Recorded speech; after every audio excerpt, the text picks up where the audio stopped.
స్తోత్రాలు. మీ అందరికీ నా వందనాలండి. సామెతలు 27వ అధ్యాయములో 15వ వచనము.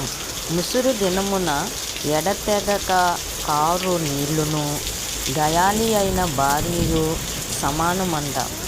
ఎడతెగ ముసురు దినమున ఎలాగూ నీళ్లు కారుతాయో అలాగూ గయాలు కూడా తన నోరు ఇంకా ఆపదు, తన మాటే నెగ్గాలి, అంత గయాలి. ఆ గయాలి అయిన భార్యయు ఆ ఎడతెగని కారు నీళ్లతో సమానమంట. దానిని ఆపజూచువాడు గాలిని ఆపజూచు వానితోనూ.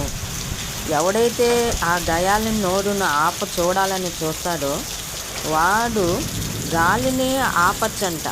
గాలినైనా ఆపచ్చంటే కానీ గయాలి యొక్క నోరును మాత్రం ఆపలేమంట. అటువంటిదంట గయాలిది. తన కుడి చేత నూనె పట్టుకొని వానితో సమానమంట.